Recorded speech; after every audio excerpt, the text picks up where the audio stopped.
The first thing Victoria Hayes noticed that morning wasn't the cold cutting through her BMW's heated interior, or the way pre-dawn Chicago looked like a photograph waiting to happen, all glass and steel catching the first weak light. What she noticed was the silence between gear shifts, that half-second of perfection, where everything in her carefully constructed world existed exactly where it needed to be. 28 minutes to Harborline Motors headquarters. 17 miles of clear highway, a presentation deck that had cost her 3 months of 18-hour days loaded and perfect on the passenger seat beside a turkey sandwich she'd made at 5:30 because sleeping past dawn felt like admitting defeat. The coffee in her cup holder was still hot. Her father's voice echoed from somewhere in the past. Preparation is the only luck that matters, and Tori had prepared for everything. The engine coughed, not a mechanical sound. Something organic went wrong in a way that sent ice through her veins before her conscious mind caught up. Her hands tightened on the wheel. She'd heard that sound exactly once before in her father's old Buick outside Toledo when she was 16, right before it left them stranded in the rain for 6 hours while he tried to fix it with a Swiss Army knife and pure stubbornness. No. The word came out sharp, a command the universe had no intention of obeying. Not today. The BMW coughed again. This time the whole car shuddered like something vital had just quit, and the dashboard erupted in a Christmas display of warning lights, yellow-red symbols she'd never seen in 3 years of immaculate maintenance. The engine stuttered, caught, stuttered again, died. Power steering went first. The wheel turned to lead in her hands as she wrestled the vehicle toward the shoulder, adrenaline spiking hard enough to taste copper. No acceleration, no response from the pedal, just momentum and gravity, and the sick certainty that everything she'd built was about to collapse because of a machine that had chosen this exact moment to betray her. Gravel crunched under the tires as she coasted to a stop on the shoulder of I-90 semis, blowing past at 70 miles an hour, their wake rocking the BMW like a toy. For 5 full seconds, Tori just sat there, gripping the wheel hard enough to leave marks staring at the dashboard like she could restart it through sheer force of will. Didn't work. She turned the key. Nothing. Turned it again. The engine didn't even try, just a clicking sound, pathetic and final. 26 minutes. The Harborline boardroom was still 17 miles away, tucked into the gleaming tech corridor in Schaumburg. Even if she called a rideshare right now, even if one materialized instantly out of the frozen November morning, she'd be cutting it too close. The board didn't wait. They especially didn't wait for junior executives who'd been given exactly 1 shot to prove they belonged at the table. Tori pressed her forehead against the steering wheel and allowed herself exactly 10 seconds of pure, undiluted panic. Her heart hammered against her ribs. Her throat tightened with the kind of fear that came from knowing you'd done everything right and it still wasn't going to be enough. Then the 10 seconds were up. She lifted her head. She was Victoria Hayes. She'd clawed her way from a state school scholarship to a corner office at 29. She didn't fall apart when things went wrong. She found solutions. Phone out, roadside assistance app, estimated wait time 45 to 60 minutes. Useless. She tried her assistant straight to voicemail. Natalie didn't start until 8:30. Scrolled through her contacts looking for anyone close enough to help anyone who owed her a favor big enough to drop everything and drive to the middle of nowhere. Nothing. Everyone she knew was either already at work, too far away, or not the kind of person you called in an emergency. That was the price of climbing fast. You didn't build a safety net. You built a ladder. The blue pickup truck appeared in her rearview mirror like an answer to a prayer she didn't know how to say. Old truck. 15 years, maybe older, with faded paint and a dent in the driver's side door that looked like it had a story. It slowed as it approached, then pulled onto the shoulder about 20 feet behind her, gravel crunching under worn tires. Tori's first instinct was caution. Woman alone on a highway at 7:30 in the morning, she'd seen enough news stories to know that not every good Samaritan had good intentions. But desperation recalculates risk, and right now she didn't have the luxury of being picky. The driver's door opened. A man stepped out. Tall, broad-shouldered in a way that came from work rather than a gym. Mid-30s dark hair that needed a trim. Flannel shirt layered over thermal jeans that had seen better days, work boots with the kind of wear that spoke of years, not months. But it was his hands Tori noticed first, stained with grease that no amount of scrubbing would ever fully remove. The kind of permanent marking that came from a life spent working with engines and metal and things that didn't forgive mistakes. He walked toward her car, slowly, hands visible movements, deliberate and non-threatening. When he got close enough, he tapped gently on the window. Tori hesitated for half a second, that primitive calculation of threat versus need, then lowered it. "Morning." His voice was quiet, steady, the kind of voice that didn't waste words. "Saw you pulled over. You okay?" "Car died." She tried to keep the edge of panic out of her tone and failed. "Just died. I have somewhere I need to be in 26 minutes, and I don't." She stopped herself. He didn't need her life story. The stranger glanced at the BMW, then back at her. Something in his expression shifted recognition maybe, or professional assessment. "Mind if I take a look?" "Do you know cars?" The question came out sharper than she intended. He didn't seem offended, just smiled slightly, something flickering in his eyes that might have been amusement. "Yeah, I know cars." 24 minutes. No other options presenting themselves out of thin air. Tori pulled the release lever and the hood gave a soft click. He lifted it with the ease of someone who'd done this 1,000 times, propping it open with the support rod. Then he leaned in, one hand braced on the frame, and just looked. Not poking randomly, not making a show of expertise, just methodical examination with focused intelligence. Tori watched through the windshield, fingers drumming anxiously on the wheel. He wasn't rushing, wasn't performing, just reading the engine bay like a musician reading sheet music. His eyes moving with the kind of pattern recognition that suggested this was more than a hobby. After maybe 60 seconds, he straightened and walked back to her window. "When's the last time you had the battery terminals cleaned?" She blinked. "I don't know. The dealership handles all the maintenance." He nodded like that told him everything he needed to know about her relationship with machines, the kind of person who paid other people to understand the things that kept her moving. "Your battery's fine, but the connection's corroded, not getting clean flow to the starter." He gestured toward his truck. "I've got tools, can clean it off." "How long will that take?" 10 minutes, maybe less. 22 minutes until the meeting. If he could really fix it in 10, she could still make it. She'd be sweating, her hair would be a disaster, but she'd be there. "Please." The word came out more desperate than she intended. "I'll pay you whatever you want." He shook his head. "Don't worry about it." He walked back to his truck and returned with a toolbox that looked older than the vehicle itself. Tori watched as he pulled out a wire brush, a wrench, some kind of cleaning solution in a small bottle. Then he went to work.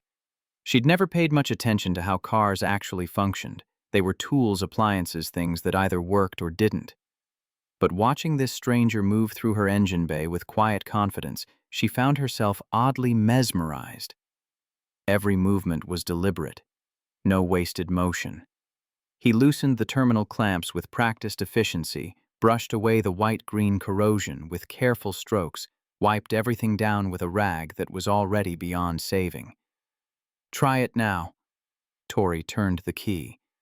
The engine turned over once, twice, then caught. The dashboard light stabilized. Relief hit her so hard she actually felt dizzy. Then the engine stuttered. The RPMs dropped sharply. The whole car coughed like a drowning man coming up for air and finding water instead. "No, come on." It died again. The stranger was already back under the hood before she could say anything. His expression different now, more focused. A small crease between his eyebrows that suggested he'd just encountered something that didn't fit the expected pattern. 19 minutes. She could feel the opportunity slipping away second by second. Even if he got it running right now, she'd hit traffic. She'd arrive flustered, unprepared, off her game. The board would see it in her face before she said a word. But there was nothing else to do but wait. He was muttering to himself, too quiet for her to hear, but she could see his lips moving, running through possibilities, diagnosing in real time. He pulled out his phone and used the flashlight to peer into a space she couldn't see, checking connections deeper in the system. 15 minutes. How's it looking? She tried to keep her voice steady. Fuel pump relays toast. He didn't look up. That's why it keeps dying. Battery issue was just the first symptom. Can you fix it? Long pause. Long enough that Tori felt her stomach drop to somewhere around her ankles. Not here. You'd need a replacement part. So that was it. Stranded. Game over. But I can bypass it. She blinked. What? Temporary fix. Won't last forever, but it'll get you where you're going. How temporary? Should hold for a day, maybe two. You'll need to get it into a shop after that. 13 minutes. Tori made the calculation in half a second. Do it. Please. He nodded and went back to his truck. This time he returned with a small coil of wire and what looked like electrical connectors. Tori had no idea what he was doing as he spliced into the wiring harness, his fingers moving with practiced speed, twisting connections and securing them with electrical tape. But she could see the concentration on his face, the kind of focus that came from someone who'd solved problems like this 100 times before. The sandwich sat on her passenger seat. Turkey and Swiss on wheat bread made at 5:30 that morning when sleep still felt optional. She'd planned to eat it between meetings, fuel to get through the afternoon. Looking at it now, it seemed like the least she could offer. The stranger twisted 2 wires together, secured them carefully, tucked everything back into place. Try it. She turned the key expecting nothing. The engine roared to life. Smooth, steady, no stuttering. The dashboard looked normal except for one small light suggesting she get the engine checked soon, which under the circumstances felt like a problem for future Tori. Oh my God. She could barely get the words out. You did it. He closed the hood and walked back to her window, wiping his hands on that same destroyed rag. It'll hold, but don't push it. Get it looked at today if you can. 11 minutes. She was already shifting into drive, mind racing through the fastest route, calculating whether she could shave 2 minutes by taking the service road. How much do I owe you? Nothing. I can't just, you saved my entire career, I have to give you something. Don't need anything.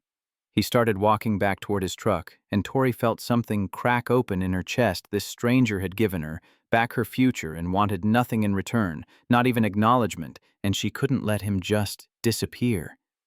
Wait. She grabbed the sandwich from the passenger seat and leaned out the window. Then take this. Turkey and Swiss. I made it this morning. You need it more than I do. He paused, turned back. For the first time, something shifted in his careful expression.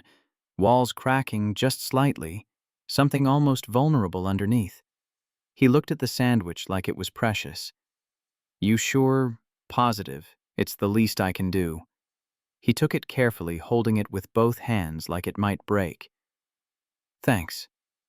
Tori reached into her bag and pulled out a business card, pressing it into his grease-stained hand. The embossed letters caught the morning light. Victoria Hayes Strategic Development, Harborline Motors. If you ever need anything, call me. I mean it. He glanced at the card, then slipped it into his shirt pocket without reading it. Hope your meeting goes well. Then he turned and walked back to his truck. Tori didn't wait to see him drive away. She was already accelerating back onto I-90, heart-pounding adrenaline burning through her veins like jet fuel. 9 minutes to make a 17-mile drive. She was going to do it if it killed her. The boardroom at Harborline Motors occupied the entire 23rd floor, with floor-to-ceiling windows offering a panoramic view of Chicago's suburbs sprawling toward the horizon. On a normal day, Tori loved this room. It represented everything she'd worked for.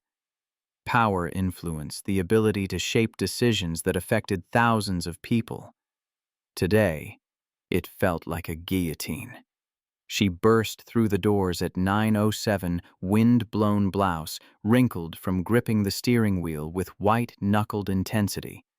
12 board members turned to stare with varying expressions of irritation and curiosity.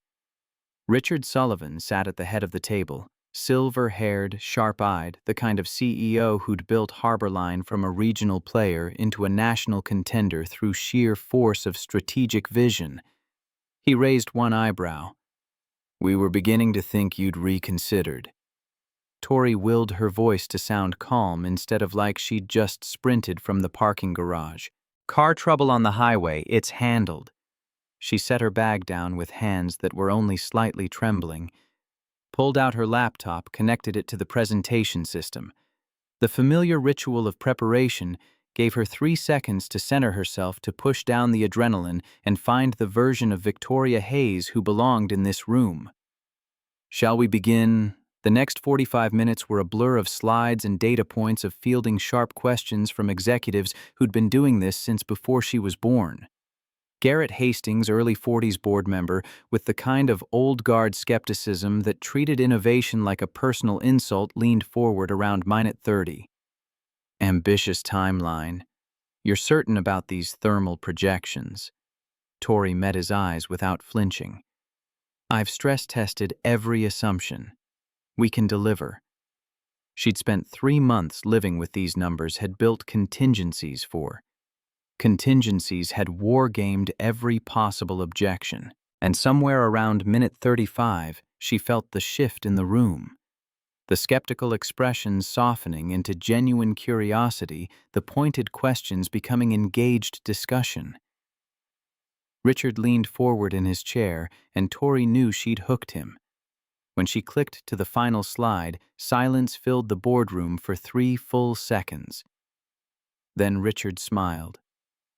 "Well," he glanced at his watch, "that was worth waiting 7 minutes for." Laughter rippled around the table, and Tori felt the tension drain from her shoulders like water through a broken dam. "The partnership proposal is approved pending legal review." Richard's voice carried the weight of finality. "But I think I speak for everyone here when I say this is exactly the kind of forward-thinking strategy Harborline needs." "Well done, Tori," the other board members murmured agreement. As the meeting broke up and executives filed out discussing next steps and implementation timelines, Richard pulled her aside. "Impressive work." His voice dropped to something private. "But next time leave 30 minutes earlier." Despite everything, Tori laughed. "Noted." "I'm serious. You've got the talent. Don't let logistics be what holds you back." She gathered her things and headed down to the parking garage where her BMW sat looking innocent, like it hadn't nearly destroyed her entire morning. The engine started smoothly when she turned the key, that temporary fix holding, just like the stranger had promised. Tori sat there for a moment, hands on the wheel, adrenaline finally starting to fade into exhaustion. She'd been so focused on the meeting, on saving her presentation, that she hadn't had time to fully process what had happened on that highway. A complete stranger had stopped to help her, had spent over 30 minutes diagnosing and fixing a problem that wasn't his responsibility, had refused payment, refused anything except a sandwich she'd made at 5:30 in the morning. Who did that anymore? She pulled out her phone, typed a reminder to take the car to the dealership, then paused, stared at the screen. She didn't even know his name. The BMW dealership service manager examined her engine bay with the expression of someone encountering a puzzle that didn't quite fit the manual. He whistled low through his teeth. "Somebody did a bypass on your fuel pump relay." He straightened, wiping his hands on a shop rag. "Clean work, too. This wasn't a dealership repair." "How long would it have taken you to fix?" He checked his computer, scrolling through parts availability. "We'd have had to order the relay. 2 days minimum before we could even start." "Who did this for you?" "Just someone who stopped to help." The service manager looked at her like she'd described encountering a unicorn on the interstate. "Well, whoever they were, they knew what they were doing. This isn't amateur work." He gestured at the bypass. "I'd hire them." Tori drove home that evening with a properly installed relay and a bill that made her wince. The car ran perfectly. The crisis had been averted. The meeting had been a success. Her career was still on track. She should have been celebrating. Instead, she sat in her pristine downtown condo, all glass and chrome, and carefully curated emptiness, staring out at the Chicago skyline, thinking about grease-stained hands and a quiet voice and someone who'd refused money but accepted a sandwich like it was worth more than gold. Her laptop sat on the coffee table. After 20 minutes of trying to focus on emails and failing, she opened a search engine. Typed mechanic Chicago fuel pump bypass. Nothing useful. Generic results about repair shops and mobile services. She tried BMW Relay Repair roadside. Still nothing that helped her find one specific person who'd been in one specific place at 7:30 that morning. Tori stared at her business card on the desk. The embossed letters caught the lamplight. Victoria Hayes Strategic Development Harbor Line Motors. He had her contact information. If he ever needed anything, he knew how to reach her. The question was, would he? She fell asleep that night with her phone on the nightstand, wondering if a stranger who refused payment would ever call to collect on gratitude he didn't seem to want. 3 days passed like water through fingers. Tori threw herself into work partnership implementation, legal review coordination, supplier negotiations, the kind of high-stakes project management that had earned her the VP track in the first place. She didn't think about the stranger on the highway. That was a lie. She thought about him at odd moments, waiting for her coffee to brew, stuck in traffic, lying awake at 3 in the morning when her brain refused to shut off. But she didn't dwell on it. There was a difference. Friday evening found her working late in her office, the executive floor mostly empty except for the ambient hum of the building's climate control. The city sprawled beyond her window. Millions of people living their lives in those glowing rectangles of light, and she knew exactly none of them beyond their professional utility. Her phone rang. Unknown number. She almost declined. Telemarketers and spam calls had trained her to ignore anything without a contact name, but something made her answer. "This is Victoria Hayes." Silence on the other end, long enough that she almost hung up. Then, "Hi, this is probably weird, but you gave me your card a few days ago on I-90. Tori's breath caught. She knew that voice, quiet, careful with words, the same tone that had said, "I've got tools," like it was the simplest thing in the world. "I remember." Her professional mask slipped just slightly. "Is your truck okay?" A pause, then something that might have been a laugh. "Truck's fine. I'm actually calling because, okay, this is going to sound strange, but I wanted to say thank you for the sandwich." Tori blinked at her computer screen. "You called to thank me for a sandwich you already thanked me for. It was a really good sandwich." Despite everything, the stress, the exhaustion, the 3 months of 18-hour days, she smiled. It was turkey and Swiss on wheat, nothing special. It was lunch. His voice carried something deeper than the words. "I hadn't eaten breakfast, was going to skip lunch too. I usually do when I'm working. But that sandwich, I don't know. It mattered." The admission hung in the air between them, vulnerable in a way that suggested he didn't usually share things like this with strangers. "I'm glad it helped." Tori found herself leaning forward in her chair, phone pressed closer to her ear, like proximity might tell her more about this man who helped people and skipped meals. "I also wanted to apologize for not introducing myself properly that morning. I was focused on the repair. Anyway, I'm Marcus. Marcus Reed."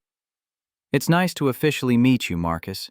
She could hear him breathing on the other end, not nervousness exactly, but the sound of someone who wasn't used to phone conversations with strangers who gave them business cards. "Can I buy you dinner?" The words came out before she'd fully thought them through. Properly this time, not just handing you a sandwich on a highway. Long silence. Long enough that Tori started composing the polite backpedaling in her head. "You don't have to do that." "I know. I want to." She kept her voice steady. "You helped me when you didn't have to. And I'm curious how you knew to fix that relay when my dealership said it would take 2 days." Another pause. She could almost hear him considering weighing options. "Okay."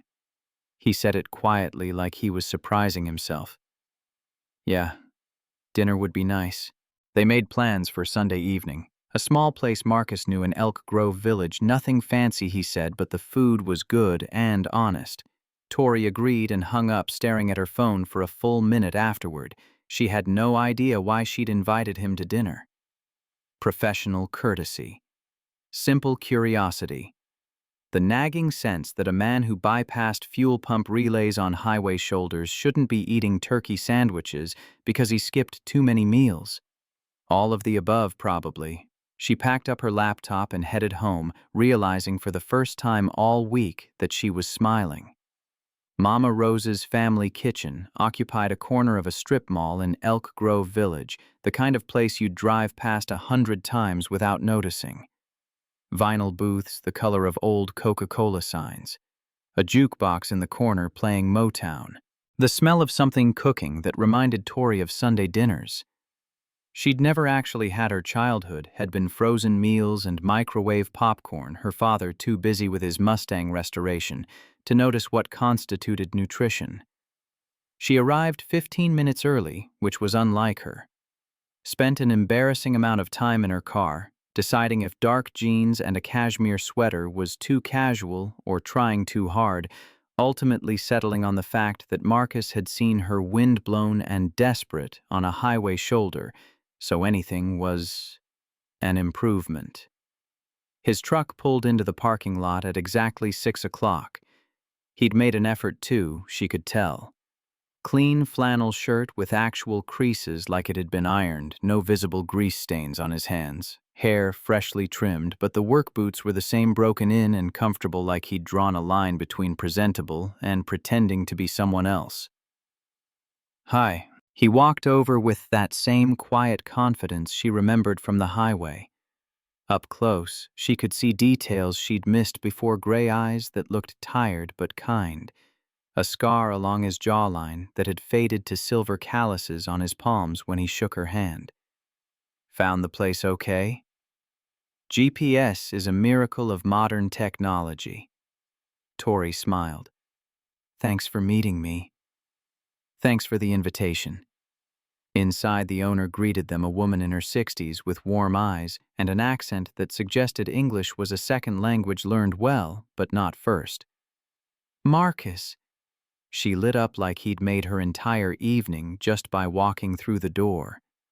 "Finally, you brought someone special." She grabbed 2 menus and led them to a corner booth, talking the entire way about how Marcus hadn't visited in months, and she'd started to worry, was he eating properly? Did he need her to send food home with him because she knew he didn't cook? Marcus looked slightly embarrassed but didn't correct her, just traded gentle jokes in return. Yes. Rose, he was eating. Knows he hadn't forgotten about her. Life had just been busy. When they were finally seated and alone, Tori leaned forward. "She seems to really care about you. Rose has known me since I moved to the neighborhood. After..." He stopped. Reset.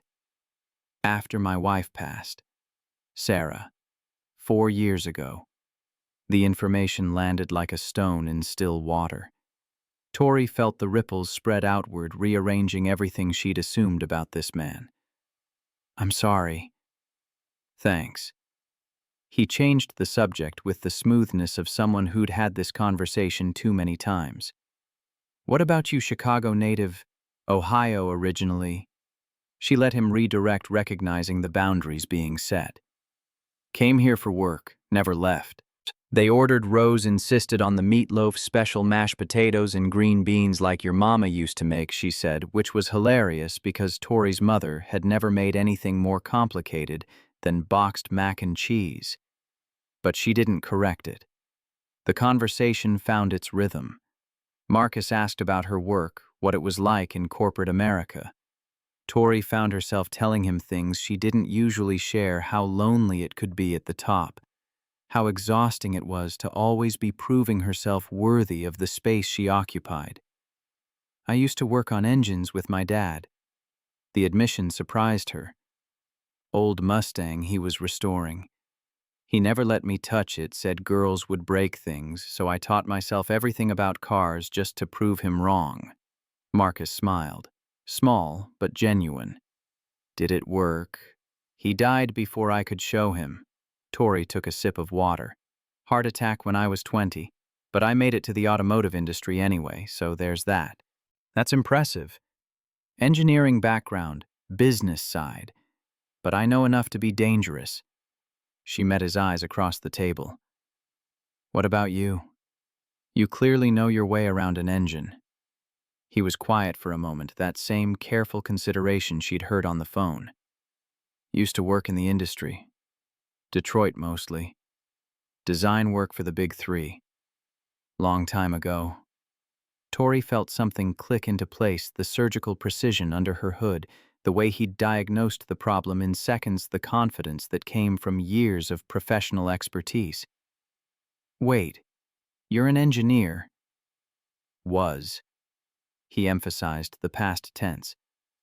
Not anymore. Before she could ask what happened, his phone buzzed on the table. His entire demeanor changed, shoulders tensing, jaw tightening, the relaxed version of Marcus vanishing behind walls she couldn't see. I'm sorry, I need to take this. He was outside before she could respond, phone already at his ear. Through the window, Tori watched him pace the parking lot, freehand running through his hair in a gesture that spoke of stress or worry or both. Rose appeared at the table with a knowing expression. Everything okay? I think so. He got a call. Ah, probably his daughter. Rose started clearing their appetizer plates. Maya. 8 years old, sweet as sugar. Usually stays with the neighbor when Marcus goes out, but she gets nervous sometimes. His daughter. The information rearranged everything again. Wife dead 4 years ago. 8-year-old daughter. Engineering career in Detroit. Somehow abandoned. A whole life she knew nothing about. He's a good father. Rose patted Tori's shoulder. Best man I know. Sarah would be proud of how he's raised that little girl alone. You're lucky he stopped for you that day. Marcus returned 5 minutes later, looking apologetic and tired. I'm sorry about that. My daughter was worried because I wasn't home yet. She's staying with Mrs. Din. Chen next door, but she gets anxious when routines change. He pulled out his wallet. I should probably head back. Of course. The evening felt unfinished, like a story interrupted mid-sentence. But Tori understood. An 8-year-old who'd lost her mother got nervous when her father didn't come home on time, and that took priority over meatloaf and getting-to-know-you conversation with a woman he'd met once on a highway. They argued briefly over the bill before Marcus paid in cash enough to cover the meal and a generous tip for Rose. In the parking lot standing between their vehicles, Marcus looked at her with something complicated in his expression. I know I didn't talk much about myself. It's not that I don't trust you, you don't owe me your life story. Tori kept her voice gentle. We barely know each other. Right. Yeah. He looked relieved. But if you want to know each other better, maybe we could do this again sometime when I don't have to run off in the middle of dessert. I'd like that. They exchanged phone numbers properly this time, and Tori watched him drive away in his old truck before getting into her BMW. She sat there for a moment, processing the evening, trying to understand why she felt simultaneously satisfied and unsettled. Marcus Reed was a good man. That much was obvious. Kind, skilled, devoted to his daughter. But there was something underneath all that, something he was carrying, that made him stop for strangers on highways and refuse payment and work odd jobs instead of engineering for the Big Three. She wanted to understand what that something was. Tori started her car and headed home through Chicago's Friday night traffic, already planning when she could reasonably text him again without seeming too eager. Her condo felt emptier than usual that night. All chrome and glass and expensive emptiness purchased with bonuses and overtime and relationships, sacrificed on the altar of career advancement. Tori changed into pajamas, made tea she wouldn't drink, settled onto her couch with her laptop. The search bar taunted her. She typed Marcus Reed automotive engineering patents. The results loaded, and Tori felt her breath catch. MIT graduate. Mechanical engineering. 12 patents on battery thermal management systems for electric vehicles. Technical papers published in SAE international journals. Awards and accolades. A photo from 6 years ago. Marcus at the Detroit Auto Show Engineering Conference, speaking to a packed room looking confident and engaged, and nothing like the careful man who'd bypassed her fuel pump relay. Listed as Senior Design Engineer at Ford Advanced Engineering from 2016 to 2020. He hadn't just been an engineer, he'd been one of the best. She clicked through article after article, building a picture of who Marcus had been before someone at the cutting edge of EV technology, someone whose innovations were now industry standard, someone who'd apparently walked away from all of it 4 years ago. The timeline matched. Sarah's death, his disappearance from the industry, 4 years of silence. Tori stared at the laptop screen until the words blurred. A man like that doesn't just disappear unless something broke him. She closed the browser, opened a different window, pulled up Harborline's internal project files, the EV integration project, 18 months in development, thermal management problems that had stumped 6 engineers for 3 months. No solution in sight. An idea formed dangerous, possibly brilliant, definitely crossing a line between professional opportunity and personal manipulation. She could bring Marcus to Harborline, show him the problem, see if that same surgical precision that had diagnosed her BMW in 60 seconds could do what 6 MIT graduates couldn't.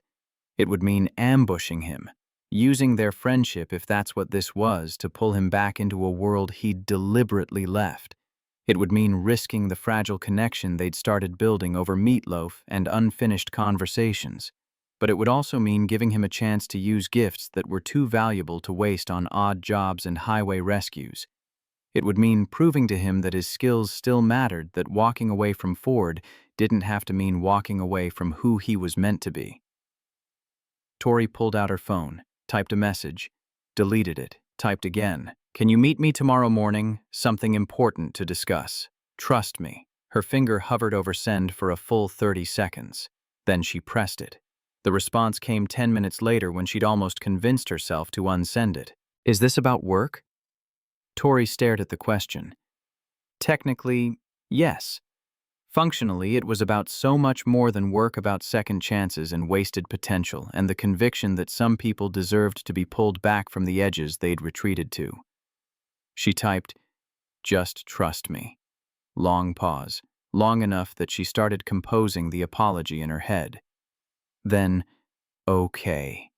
Where and when? Tori sent him the address for Harborline Motors, suggested 9 in the morning, told him to text when he arrived. Then she sat on her couch in her empty condo, staring at the city lights and wondering if she was about to help Marcus Reed or destroy the careful equilibrium he'd built in the wreckage of his life. Some debts couldn't be paid with money, but maybe they could be paid with opportunity, with the chance to be whole again. She'd find out tomorrow. Marcus arrived at Harborline Motors headquarters with the wary expression of a man walking into a trap he couldn't quite identify. Tori met him in the lobby, all glass and steel, and corporate ambition made architectural, and watched his eyes track across the soaring atrium, the modern art installations, the implicit message that this building cost more than most people would earn in a lifetime. Thank you for trusting me. He studied her face like he was reading a schematic. Should I be nervous? Probably.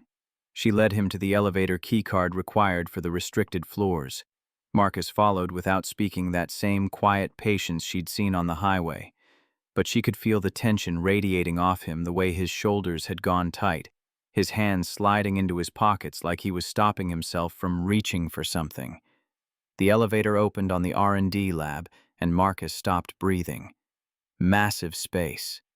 Workbenches and diagnostic equipment and prototype EV chassis in various states of assembly. Engineers moving between stations, their conversations a mix of technical jargon and creative problem-solving. This was his world, the one he'd walked away from. Tori watched him freeze in the doorway, watched something complicated move across his face. Recognition and longing and fear all tangled together. We're 18 months into a project that's supposed to revolutionize Harbor Line's EV position. She kept her voice neutral, professional. But we're stuck. A woman looked up from a diagnostic monitor, early 30s, Korean-American sharp eyes that missed nothing. Diane Park, senior engineer and the closest thing this project had to a savior, which meant she'd been failing spectacularly for 3 months and knew it. "Who's this? Diane Park meet Marcus Reed." Diane's eyes went wide. Actually wide, like Tori had just introduced her to a celebrity she'd assumed was dead. "Wait, the Marcus Reed." She set down her tablet and walked over that academic excitement of someone encountering a legend. The Detroit Engineering Journal paper on battery thermal dynamics. Marcus looked uncomfortable. "You read that? Read it." "I cited it in my thesis at University of Michigan." Diane was practically vibrating now. "That paper changed how I think about heat dissipation in EV systems." "What are you doing here?" Marcus glanced at Tori. The look said, "You ambushed me, and I should have seen this coming, and what the hell am I doing here all at once?" "I invited him to consult." Tori kept her tone light. "Fresh eyes on the integration problem." Diane didn't wait for permission. Just pulled up schematics on the nearest monitor, talking fast about battery pack thermal spikes during rapid discharge, every cooling solution, adding weight, or creating failure points. 6 engineers and 3 months of work, producing nothing useful. Marcus stood silent, studying the schematic with that same focused attention he'd given her BMW's engine bay. 60 seconds of complete concentration, while engineers started gathering curious about the stranger in street clothes standing where only lab coats usually tread. Then he pointed to a section of the design. "You're routing coolant wrong." His voice was quiet but certain. "See here, you're fighting natural heat distribution instead of working with it. Reverse this flow path, add a secondary buffer here." He traced the correction with his finger. 15% temperature reduction. No weight added. Diane stared at the screen, then at Marcus, then back at the screen. "That's..."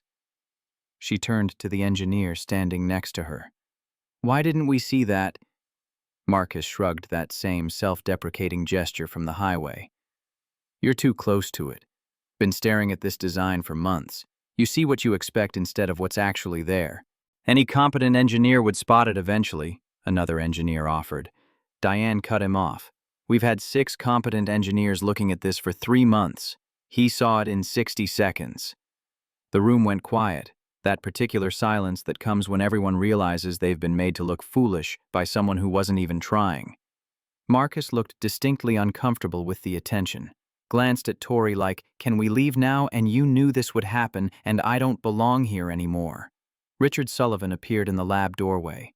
Tori's stomach dropped. She hadn't planned this, hadn't anticipated that the CEO would be monitoring security cameras on a Saturday morning, hadn't considered that bringing an unauthorized consultant into the restricted R&D floor might trigger executive interest.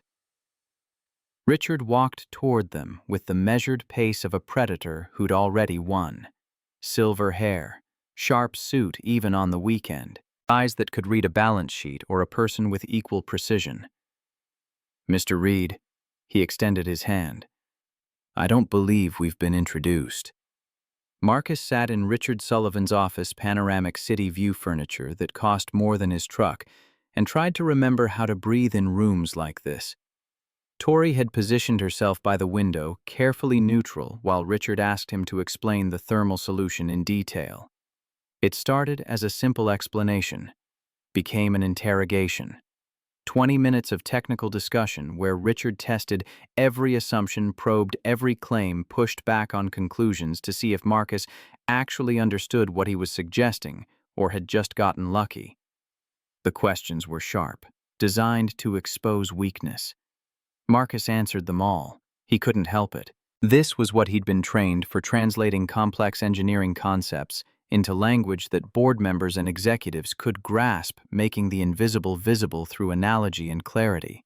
He'd forgotten how good he was at this, how much he'd missed the particular satisfaction of watching comprehension dawn in someone's eyes. Richard leaned back in his chair when they finished studying Marcus with an expression that suggested he'd just discovered something valuable.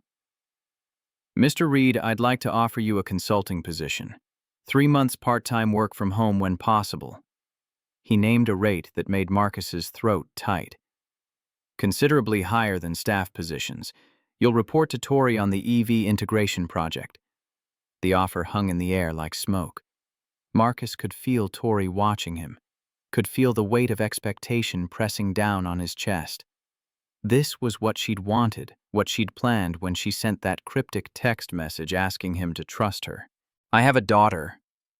The words came out harder than he intended. "She's my first priority. Non-negotiable."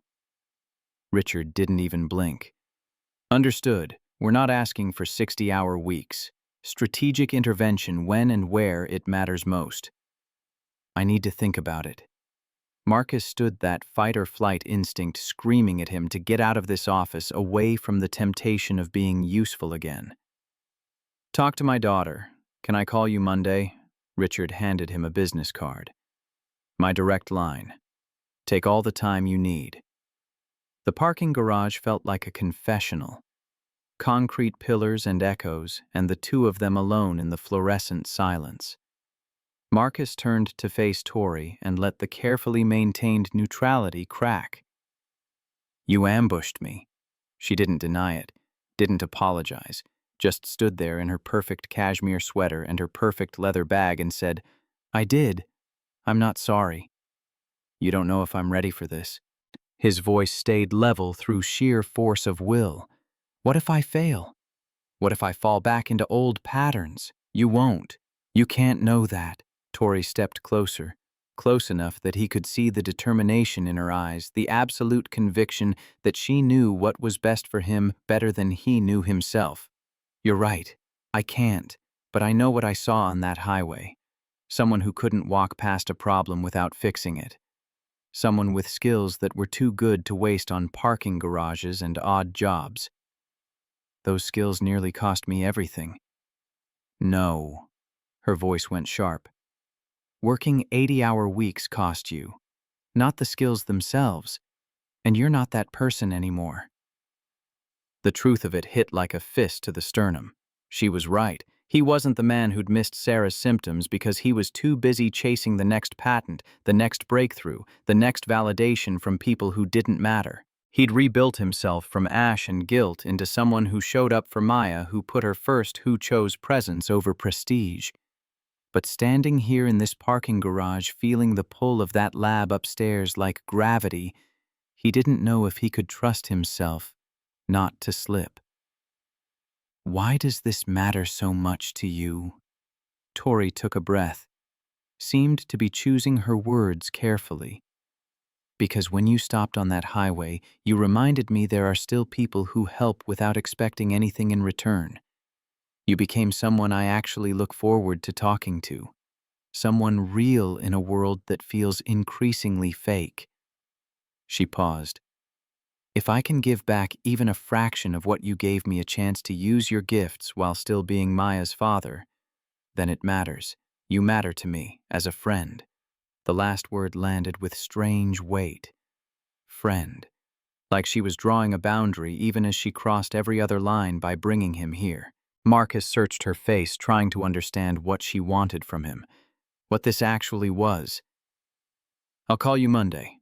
He moved toward his truck. "Either way, He could feel her watching as he drove away, could feel the invisible threads she'd tied around his ribs pulling him back toward a life he'd deliberately burned to the ground. Maya was building a volcano at the kitchen table when Marcus got home baking soda and vinegar construction paper, painted to look like lava poster board with facts about plate tectonics written in her careful 8-year-old handwriting. Mrs. Chen had already left the neighbor's patient presence, replaced by the comfortable chaos of an afternoon project. "How was your morning?" Maya didn't look up from cutting out a palm tree. "Interesting." Marcus pulled out a chair, watching his daughter work with the same focused intensity she brought to everything. Sarah's concentration, his hands. "I saw something today I haven't seen in a long time. A place where I used to belong." Maya set down her scissors, studied him with eyes that saw too much. "Like the lab where you worked at Ford." "Yeah, sweetheart, like that." She went quiet. That particular silence that meant she was thinking hard about something important. "Do you want to go back?" The question shouldn't have surprised him. Maya asked the hard things had learned early, that life didn't wait for you to be ready before it demanded answers. "I don't know." Marcus picked up the glue stick, helped her attach the palm tree to the volcano's base.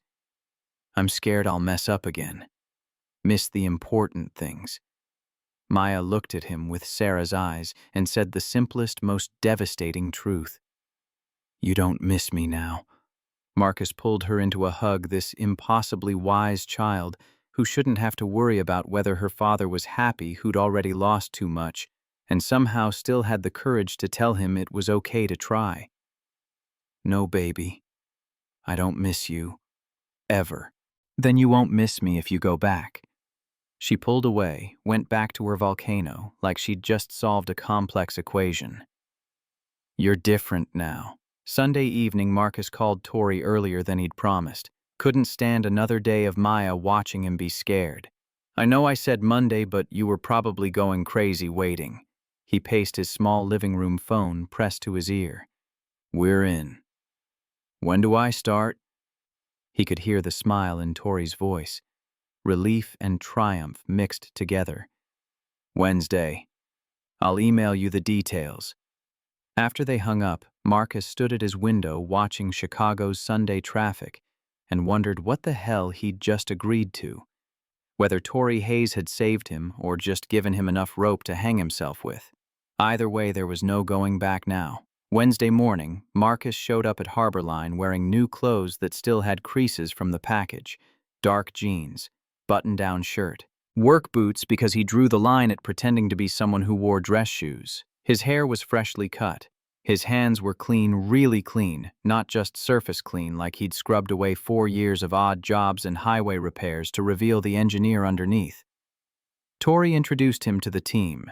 Diane welcomed him with academic enthusiasm. Others looked curious or skeptical, or both. Marcus settled at the workstation they'd assigned him and pulled up the project files. 4 hours disappeared like water through his fingers. He hadn't realized how much he'd missed this, the particular satisfaction of solving problems that mattered, of seeing patterns emerge from chaos, of translating theoretical understanding into practical application. The team gathered around his whiteboard as he sketched thermal flow diagrams, explaining patiently when someone didn't follow, building on their questions to refine the solution. It felt like coming home after a long exile, like remembering a language he'd thought he'd forgotten. Diane knocked on Tori's office door around 1 o'clock with an expression somewhere between awe and disbelief. "He completely redesigned the battery thermal system." She set her tablet on the desk, pulled up Marcus's schematics. "Not tweaked. Fundamentally reconceived the entire approach. If it works the way he's describing, we just leapfrogged every competitor in efficiency and safety." Tori walked to the lab, stood in the doorway watching Marcus surrounded by engineers, all of them talking over each other with the excited energy that came from breakthrough moments. He was explaining something with his hands, drawing invisible diagrams in the air, completely absorbed. He caught her eye across the room and smiled. The moment stretched longer than it should have. Something passed between them that felt different than friendship, more complicated than professional respect. Tori's heart jumped in her chest and she didn't understand why. She turned away before anyone could notice. December arrived with early darkness and holiday parties neither of them particularly wanted to attend. Marcus maintained his boundaries like they were carved in stone, left at 3:30 every day to pick up Maya from school, turned down evening strategy dinners, made it clear that his daughter's schedule took priority over everything else. Richard seemed surprised the first time Marcus refused an after-hours meeting. "I have dinner with my daughter at 6. Non-negotiable." Richard studied him for a long moment, then nodded. "Fair enough. We'll schedule around you." Tori watched the exchange from across the conference room and felt something shift in her chest. Pride, maybe, or the recognition that Marcus was proving it was possible you could be brilliant at your work and still put family first. You didn't have to sacrifice everything to be valuable. They fell into routines without planning it. Morning coffee runs where they'd talk about everything and nothing, walks during lunch breaks when the weather wasn't actively trying to kill them. Marcus told her about Maya's latest obsession with veterinary medicine, about terrible pancakes on Sunday mornings, about the small joys of a life built deliberately small. Tori told him about the loneliness of corner offices, about broken engagement to someone who'd demanded she choose between him and her career, about waking up at 29 and realizing she had everything she'd worked for and no one to share it with. The company holiday party happened in mid-December. Mandatory attendance for executives, which meant Tori spent 2 hours making conversation with board members and pretending she enjoyed small talk. She found herself watching Marcus across the room, laughing with Diane, showing a junior engineer something on his tablet, checking his phone when Maya texted. The realization hit her like a physical blow. I'm in love with him. Not infatuation, not gratitude for helping her on the highway, not professional admiration for his brilliance. The real thing, the kind that changed your entire understanding of what you wanted from life. Tori left the party early, sat in her car in the parking garage, processing the admission, trying to understand when friendship had become something else entirely. Marcus was still putting pieces back together, still figuring out how to be both father and professional. He didn't need her feelings making everything complicated. He needed stability.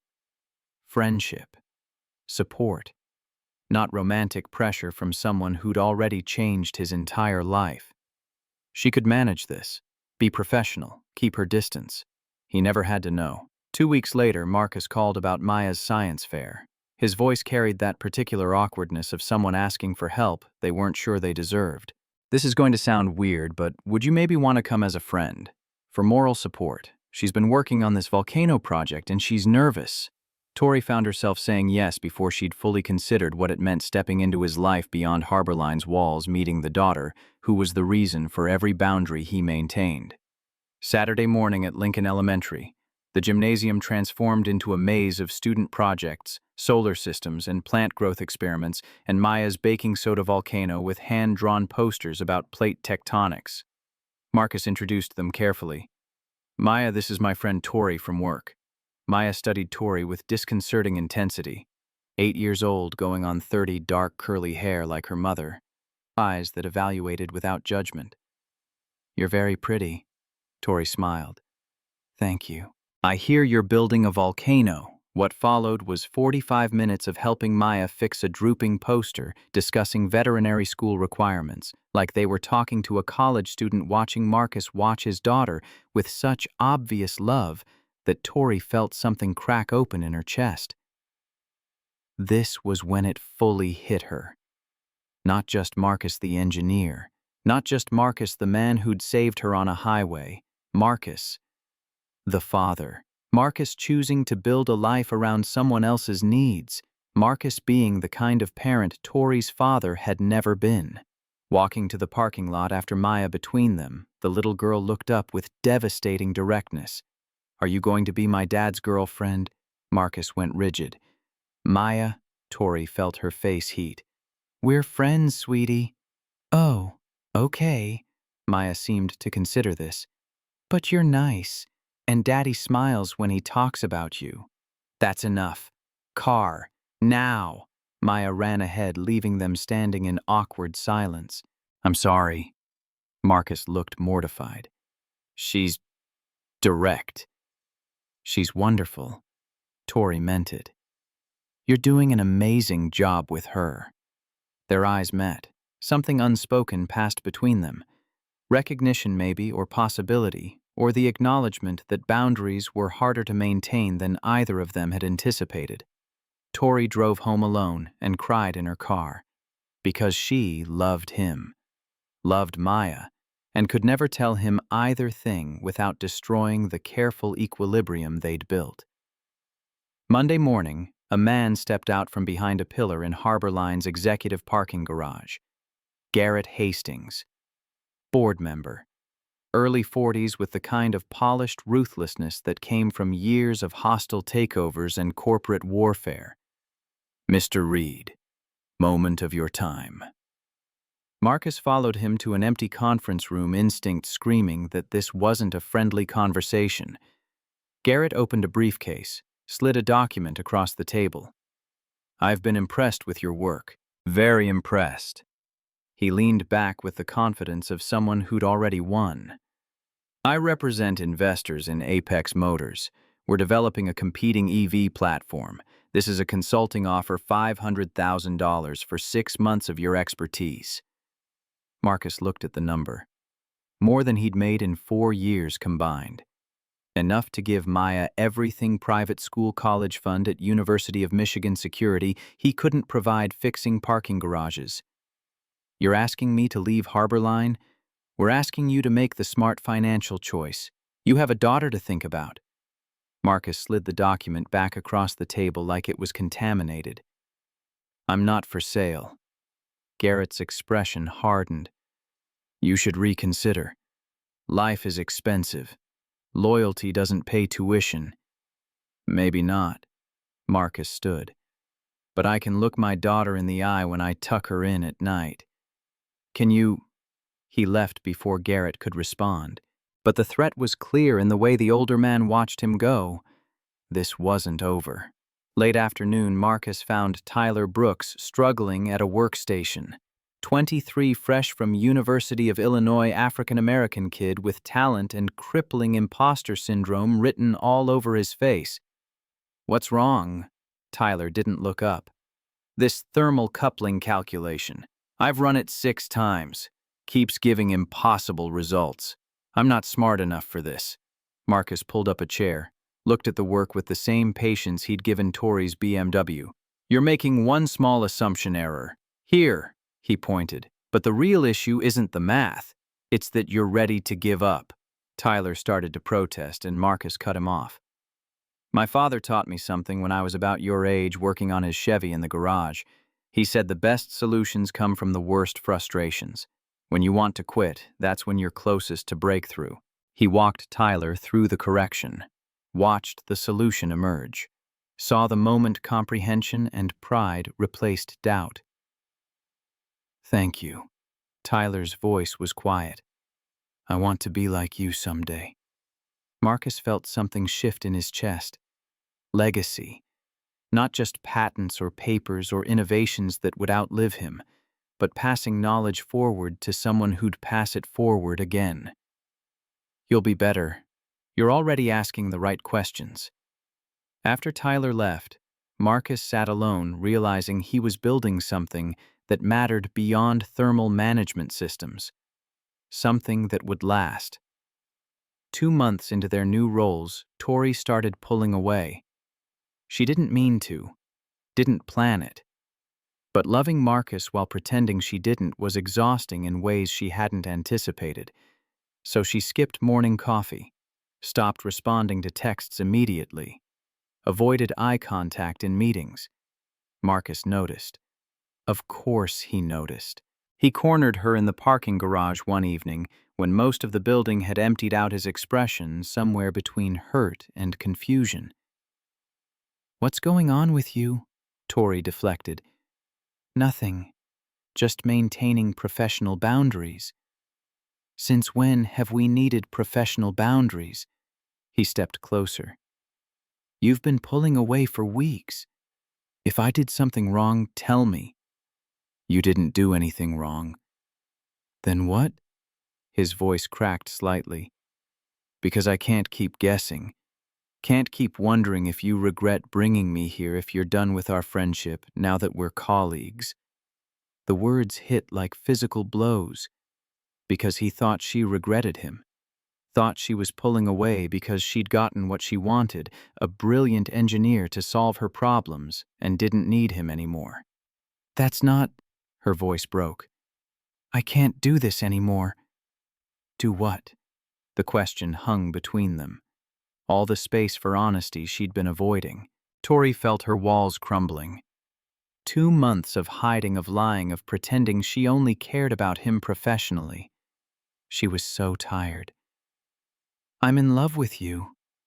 The admission came out raw. I've been in love with you since December, maybe longer. And I know the timing is terrible. I know you don't feel the same way, but that's what's wrong. Seeing you every day and pretending I only care about you as a colleague is breaking me apart. Silence. Long enough that Tori wanted to run to take it back to pretend she'd never said anything. Marcus stared at her like she'd spoken a language he didn't understand. You think I don't feel the same way? Tori's breath caught. What? You think I stopped by your office 5 times a day for work reasons? He moved closer. Texted you photos of things that made me think of you because we're colleagues. I've been terrified of saying anything because you're the person who gave me my life back. I didn't want to ruin that by admitting that somewhere along the way, friendship stopped being enough. He was inches away now, close enough that she could see the gray flecks in his eyes, could count his heartbeats in the pulse at his throat. I'm in love with you, Tori. Have been for months. The confession rearranged everything. All her careful planning, all her professional distance, all her certainty that he could never want her the way she wanted him. Marcus cupped her face with hands that still carried calluses from years of honest work. Leaned in slowly enough that she could have stopped him. She didn't. The kiss started tentative, questioning, then deeper as weeks of suppressed feeling poured into it. His hands in her hair, her fingers gripping his shirt. Everything they'd been holding back finally given permission to exist. Then Marcus pulled away. Something shifted in his expression. Fear replacing joy. Walls slamming back into place. Wait. He stepped back. What's wrong? This is too much. Panic edged into his voice. I can't, Maya. What if this doesn't work? What if I mess this up too? You won't. You don't know that. He was backing toward his truck now. I couldn't save Sarah. I missed every sign because I was too focused on work. What if I'm so focused on you that I miss something with Maya? What if she gets attached to you and then loses someone else? Marcus, that's not going to happen. I can't risk it. His voice broke. I can't risk her getting hurt again. She's just starting to be okay. This was a mistake. He fumbled for his truck keys. I need to focus on being her father. That's all I can handle right now. Don't do this. Tori heard the desperation in her own voice. We can figure it out together. I'm sorry. I can't. He drove away. Left her standing alone in the parking garage, hand pressed against the pillar for support, watching his taillights disappear. The kiss still burned on her lips. His confession still echoed in her ears.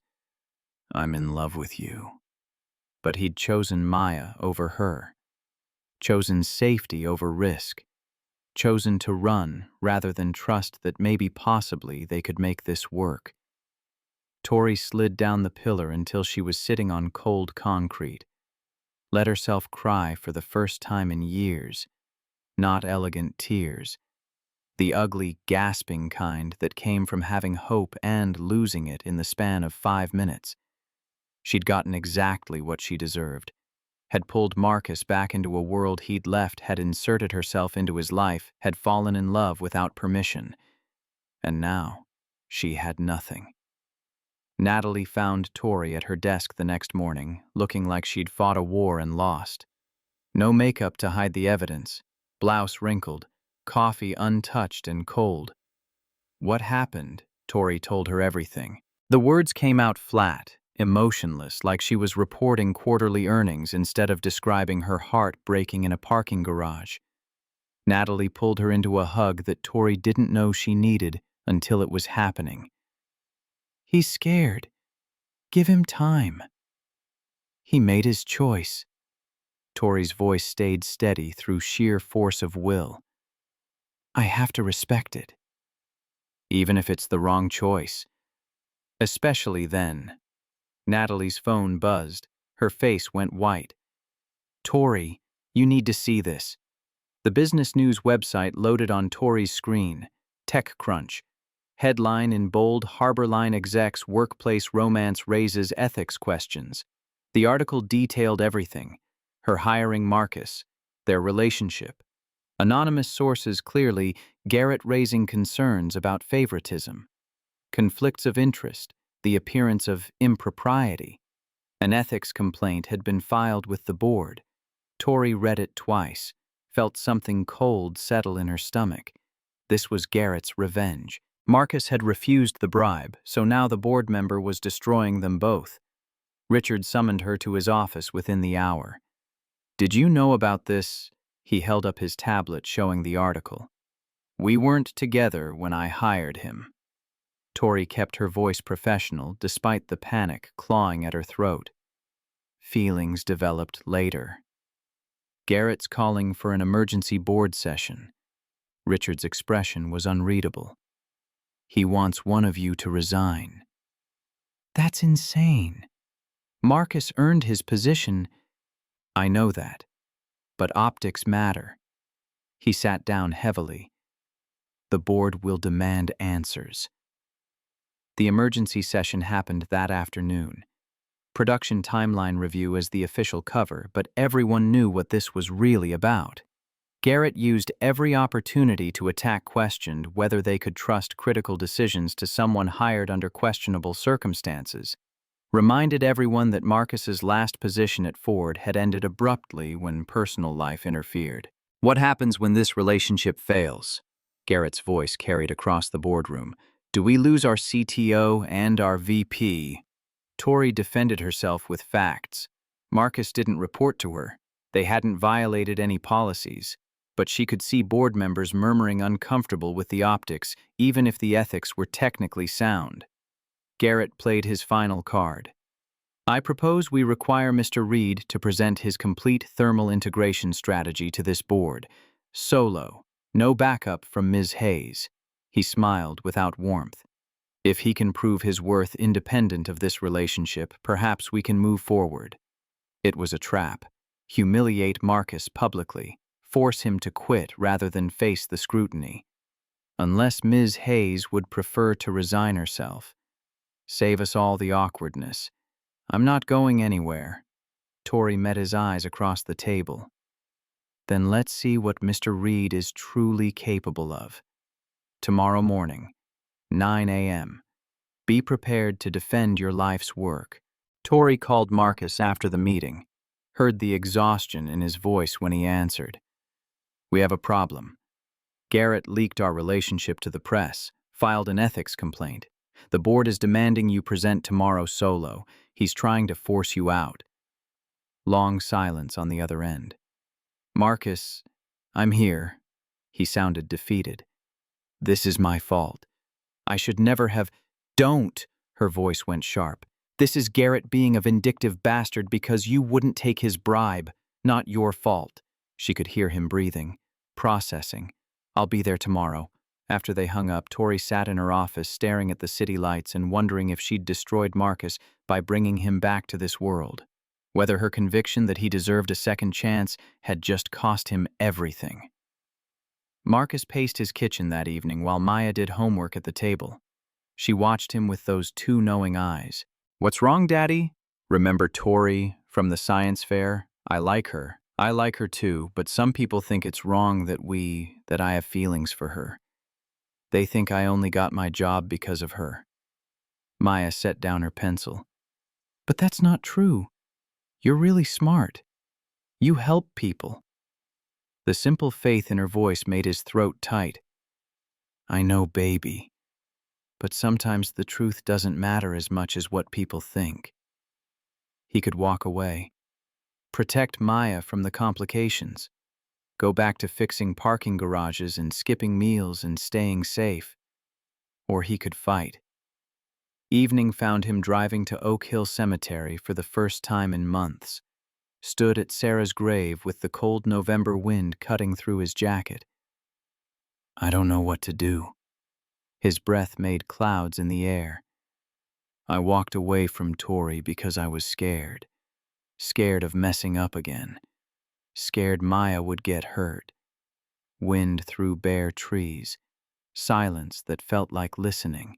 But walking away, that's messing up too, isn't it? Teaching her to run when things get hard. He touched the headstone. Simple granite with her name and dates that didn't capture anything about who she'd been. You'd tell me to fight. You always did. Marcus drove to Harborline, found Tori still in her office past midnight staring at presentation slides she'd already memorized. She looked up when he appeared in her doorway. Surprise and hope and fear all tangled in her expression. Marcus, I'm not walking away. He stepped into her office. Not from this job. Not from you. Not from what we built. Tomorrow's going to be brutal. Garrett's going to try to destroy you. Let him try. Marcus sat on the edge of her desk. I'll present the work. Prove it stands on its own. And then I'll tell them exactly how I feel about you. Publicly. Tori's breath caught. You don't have to do that. Yes, I do. He met her eyes. Because Maya asked me tonight what I was going to do. And I realized, what kind of example am I setting if I run every time I'm scared? She stood, moved close enough that he could see the tears she was fighting. What changed your mind? My daughter. She said, you're really smart. You help people, like it was the simplest thing in the world. Marcus smiled, despite everything. And I thought she's right. I earned this. And I earned you. I'm not giving either up without a fight. But I need to ask you something first. His voice went quiet. Will you come with me tomorrow? Stand beside me when I face them, always. 9 a.m. the next morning, Marcus walked into Harborline's boardroom with Tori at his side. Statement in itself, they weren't hiding, weren't apologizing, weren't pretending this was anything other than what it was. 12 board members, Richard at the head of the table, Garrett sitting with the smug confidence of someone who'd already won. Mr. Reed, Richard's voice was carefully neutral. You're here to present your thermal integration strategy. The floor is yours. Marcus connected his laptop, pulled up the presentation he'd built last night between coffee and panic. 45 slides of technical brilliance translated into language board members could grasp. He started with the problem. 6 engineers, 3 months, no solution. Battery packs that overheated during rapid discharge, every cooling approach, adding weight or creating failure points. Then his approach. Not incremental fixes, but fundamental reconceptualization of heat distribution. Working with the physics instead of fighting them. The data spoke for itself. 15% temperature reduction. No weight penalty. Performance exceeding all projections. Patent already filed. 3 other U.S. manufacturers requesting licensing deals. Diane jumped in from the audience with test results that validated every claim. Tyler stood and testified that Marcus's mentorship had made him a better engineer in 3 months than 2 years at University of Illinois. Marcus watched the board members leaning forward, saw comprehension dawning, saw Garrett's smug expression starting to crack. Then the board member interrupted. Very impressive. But let's address the elephant in the room. Garrett's voice cut across the boardroom. Your relationship with Ms. Hayes. How do we know your judgment isn't compromised? Marcus turned to face him directly. You don't. You'll have to trust the results. That's not good enough. Then let me give you context. Marcus took a breath. Let the walls come down. My wife Sarah died 4 years ago. Cancer. I was working 80-hour weeks for Ford in Dearborn, chasing the next project, the next patent, the next validation from people who didn't matter. I missed the signs that she was sick, missed months with her because I thought my work mattered more than my family. The boardroom went completely silent. I quit engineering because I couldn't forgive myself. Spent 4 years doing odd jobs raising my daughter, convinced I didn't deserve to use my gifts. He looked at Tori. Then Ms. Hayes's car broke down on I-90. I stopped to help. She gave me a sandwich because I was too broke to buy lunch. She didn't know who I was, didn't know about my patents or my time at Ford. She just saw someone who helped her and wanted to say thank you. Back to the board. When she brought me here, it was because she recognized wasted talent. My feelings for her developed later, months later, because she's the most professionally rigorous person I know. She holds me to higher standards than anyone I've ever worked with. If anything, our relationship makes me work harder, not compromise, because I want to be worthy of what she sees in me. Garrett leaned back. This is exactly the kind of emotional justification you offered me $500,000 to leave Harborline. Marcus's voice cut through the interruption. Last month, in the parking garage, a bribe to take Harborline's innovations to your investors at Apex Motors. Garrett's face went white. He's lying. There's no proof. You had a briefcase, dark leather combination lock. The offer document had Apex Motors letterhead with their logo blue and silver geometric design. Marcus spoke with the precision that made him good at engineering. You said I should think about my daughter's future. Private school, college fund at University of Michigan.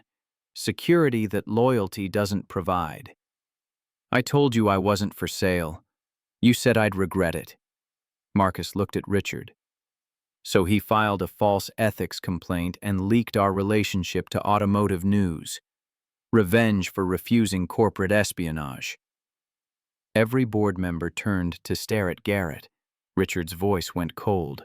Is this true, Garrett? He's fabricating. The conversation happened on January 16th.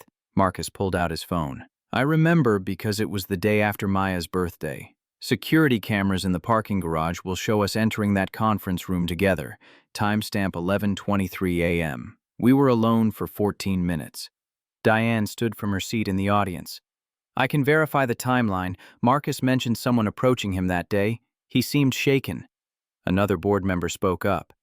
I've had concerns about Garrett's outside investments for months. Never had proof. Richard looked at Marcus, then at Garrett, back to Marcus. Mr. Reed, thank you for bringing this to our attention. His voice carried the weight of executive finality. The board will conduct a full investigation into these allegations. Garrett, you're removed from this meeting pending the results. This is absurd. Security will escort you out. Richard gestured to the guards by the door.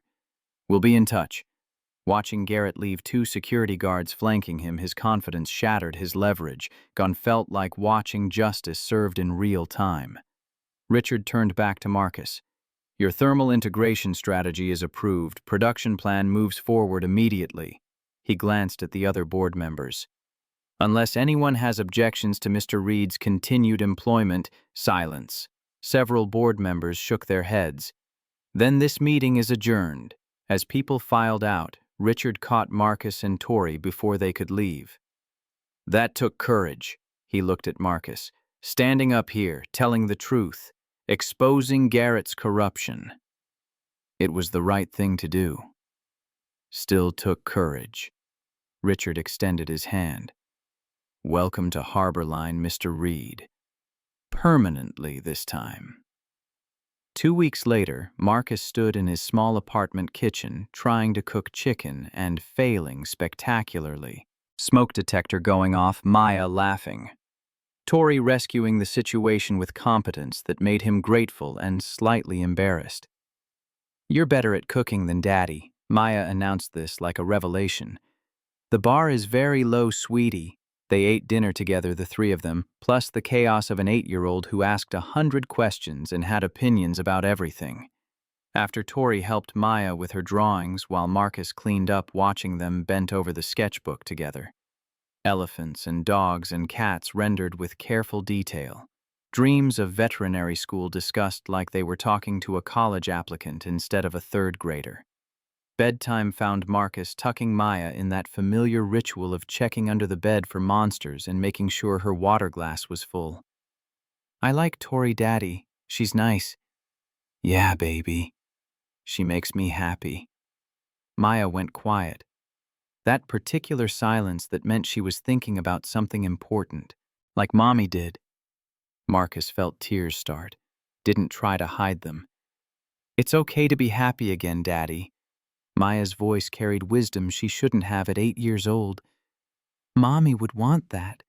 She told me once that she wanted you to smile even when she was gone." Marcus pulled her into a hug and let himself cry. Really cry. Not the careful tears he'd rationed out over 4 years of grief. "You remember that?"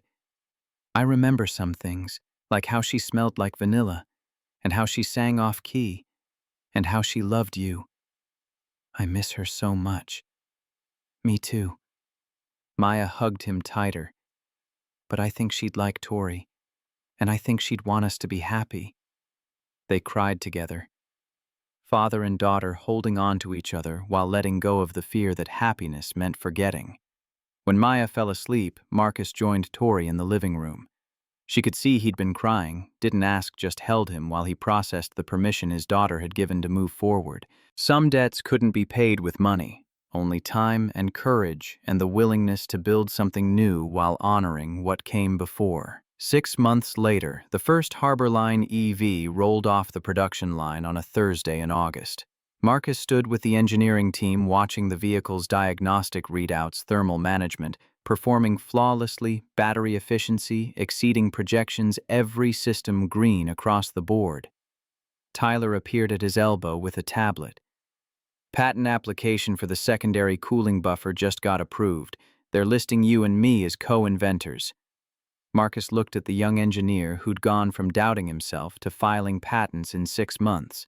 Legacy wasn't just about what you created, it was about who you helped become. "You did the hard work on that design. You earned it. You taught me how to think about the problem differently." Tyler's voice was quiet. "That conversation in January about not quitting when it's hard, I think about that every time I hit a wall now." That afternoon, Marcus and Tori presented at Cobo Center in Detroit. Industry conference packed with engineers and executives, all of them curious about Harborline's breakthrough thermal system. Halfway through the Q&A session, a young woman raised her hand. Her voice shook when she spoke. "I've been thinking about leaving the industry because I couldn't figure out how to be both a good engineer and a good mother. Hearing that your CTO manages both, that he leaves at 3:30 for his daughter, that you schedule around his family, it gives me hope."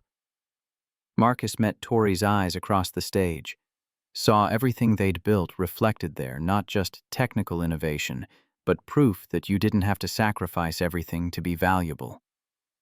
"The work matters," his voice carried across the conference hall. "But the people in your life matter more. You don't have to choose between being good at your job and being present for your family. Anyone who tells you otherwise is lying." The applause lasted longer than expected.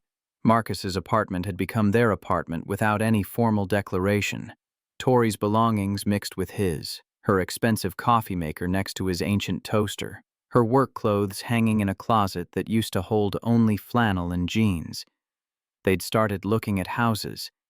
Something bigger with a yard for the dog Maya desperately wanted, close to good schools and Harborline headquarters space for all of them to grow into. But first, a different kind of house. Saturday morning found them at Chicago Animal Rescue. Maya practically vibrating with excitement as a shelter volunteer walked them through the kennels. Dogs of every size and temperament, all of them hoping for someone to choose them. Maya stopped in front of a kennel holding a golden retriever puppy. The dog looked at her with liquid brown eyes and wagged its entire body. "This one," Can we get this one? Marcus and Tori exchanged a look. The kind of silent communication that came from months of learning each other's languages. You sure? Marcus asked his daughter. This is a big responsibility. I'm sure. Maya pressed her face against the kennel. She needs us. Tori smiled. Then I guess we're getting a dog. Can we name her Butterscotch? Marcus laughed, despite himself. Why Butterscotch? Because she's the color of butterscotch candies. Duh. They brought Butterscotch home that afternoon, spent the evening setting up a dog bed and food bowls and trying to explain to a puppy that shoes were not toys. Maya was in heaven. The puppy was chaos incarnate. Tori documented everything with her phone while Marcus attempted damage control. It was perfect. Sunday evening, Marcus drove to Oak Hill Cemetery with Maya. Their monthly ritual of visiting Sarah's grave, bringing flowers, telling her about their lives. Tori waited in the truck, giving them space. This was their time, their connection to someone who'd shaped both of them and deserved to be remembered. Marcus stood at the headstone holding Maya's hand while his daughter talked about school and butterscotch, and how Tori had taught her to make pancakes that didn't burn. I told Mommy about Tori, Maya's voice was matter-of-fact, and about butterscotch. I think she's happy for us. Marcus looked down at his impossibly wise 8-year-old. I think so too. Do you still miss her? Every day. He pulled Maya close. But I'm learning that missing someone and being happy can exist at the same time. They're not opposites. Maya considered this. Like how I can love Mommy and love Tori. They're different, but both real, exactly like that. They stood in comfortable silence for a while. Then Maya squeezed his hand. I'm ready to go. Tori's probably getting cold. Back at the truck, Tori had the heat running. She smiled when they climbed in, Maya in back, Marcus in the passenger seat, for once letting Tori drive them home. Good visit.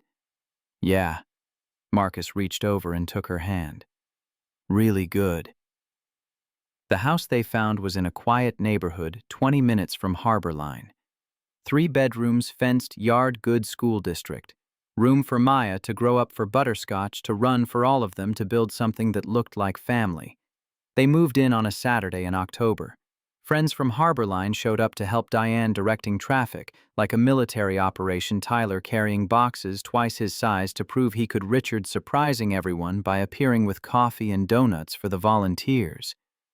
By evening, the furniture was arranged and the boxes were mostly unpacked, and Maya was running through the house with Butterscotch, both of them discovering new spaces to explore. Tori found Marcus standing in the backyard staring at the sky. You okay? Yeah. He pulled her close. Just thinking about how different life looks than it did a year ago. Better different or worse different? Better. Definitely better. He kissed the top of her head. Though I never thought I'd own a house with someone who has more degrees than I do and makes me look bad at cooking. You make yourself look bad at cooking. I'm just present for the disasters. They stood together watching the sunset paint the sky in shades of orange and pink. Maya's laughter drifted from inside the house. Butterscotch barked at something only puppies could see. Marcus thought about the morning his life had changed. BMW broken down on I-90. 26 minutes to save a stranger's career. A sandwich that meant more than money. Everything had spiraled out from that moment. Professional resurrection, falling in love, learning that second chances were real if you had the courage to take them. Thank you. He said it quietly. For what? For stopping me from staying small. For seeing something in me I couldn't see in myself. He turned to face her. For not letting me hide. Tori smiled. You did the same for me. Reminded me that success without connection is just expensive loneliness. We're quite the pair. Yeah. She kissed him. We really are. 1 year after Tori's BMW died on I-90, Marcus picked her up before dawn. Drove to the exact spot where they'd met, pulled onto the shoulder where her perfect morning had fallen apart, and his life had started coming back together. The November air was cold, wind cutting through their jackets, déjà vu so strong it felt like time folding in on itself. "This is where we met." Marcus stated the obvious because he didn't know how else to start. "I know. I've thought about that morning so many times."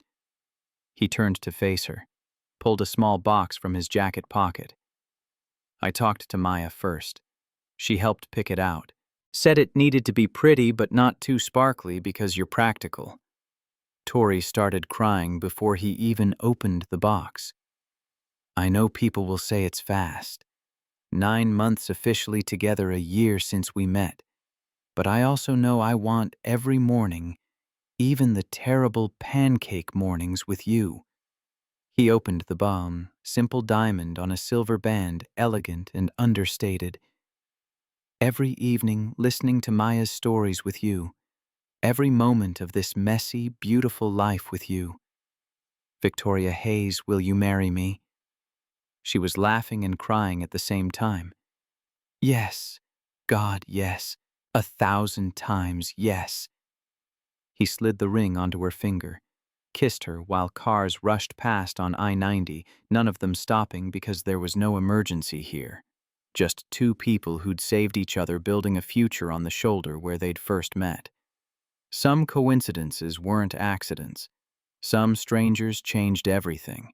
And sometimes the fastest way forward was letting someone see you. Really see you broken and brilliant and worthy of a second chance. Tori pulled back enough to look at him. "Can I tell you something? Anything." "That morning when my car died, I thought my whole world was ending. Missed presentation, failed career, everything I'd worked for disappearing." She touched his face. "But it was really the morning everything started. The morning I stopped building a life alone and started building one that mattered." "Same." Marcus smiled. "I was so focused on staying safe, on not risking anything, that I'd forgotten what it felt like to actually live." "What changed?" "You did. You saw someone on the side of a highway and decided they were worth saving." He kissed her again. "Best decision you ever made." "Second best." Tori held up her hand, the ring catching the early morning light.